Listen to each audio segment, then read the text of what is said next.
এরপরে আমাদের কাছে আরেকটা প্রশ্ন এসেছে, সেটি হলো কোরবানির পশু কখন জবেহ করতে হবে।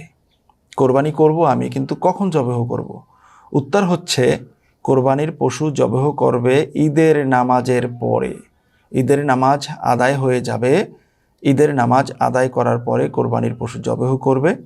তার কারণ বুখারীর মাঝে এসেছে, রাসূলুল্লাহ সাল্লাল্লাহু আলাইহি ওয়াসাল্লাম বলেছেন, মান যাবাহা ক্বাবলা সলাতি ফাইন্নামা ইয়াযবাহু লিনাফসিহি ওয়া মান যাবাহা বা'দা সলাহ ফাকাদ তাম্মা নুসুকুহু ওয়া আসওয়াবা সুন্নাতাল মুসলিমিন।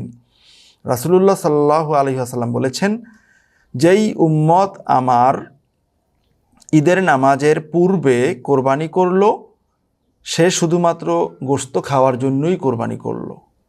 আর যেই ব্যক্তি নামাজের পরে, ঈদের নামাজ সম্পন্ন হওয়ার পরে কোরবানি করলো, সে যেন কোরবানিটাকে পূর্ণ করলো এবং সুন্নাতের পাবন্দি হয়ে কোরবানি করলো, তার কোরবানিটা আল্লাহ তাআলা কবুল করবেন। তাহলে বুখারীর এই হাদিসের মাধ্যমে স্পষ্ট বোঝা যায় কোরবানি ঈদের নামাজের আগে কোনো ক্রমেই করা যাবে না, সেটা কোরবানি হবে না।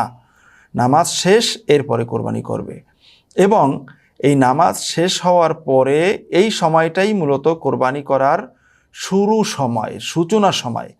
এখান থেকে শুরু হয়েছে আর এটা শেষ হবে জিলহজ মাসের 12 তারিখ সূর্যাস্তের পূর্ব পর্যন্ত। সূর্যাস্তের পূর্ব পর্যন্ত জিলহজ মাসের 12 তারিখ এই পর্যন্ত, এই 3 দিন কোরবানি দেওয়ার সময়। তবে ইমাম শাফিঈ রাহিমাহুল্লাহ তাআলা বলেছেন 13 তারিখেও কোরবানি করা জায়েজ আছে। তবে হানাফি মাযহাবের উলামাগণ বলেছেন যে কোনো ব্যক্তি যদি জিলহজ মাসের 12 তারিখের সূর্যাস্তের পূর্বে কোরবানি করতে না পারে, ওই ব্যক্তি রাতেও কোরবানি করতে পারবে প্রয়োজনে।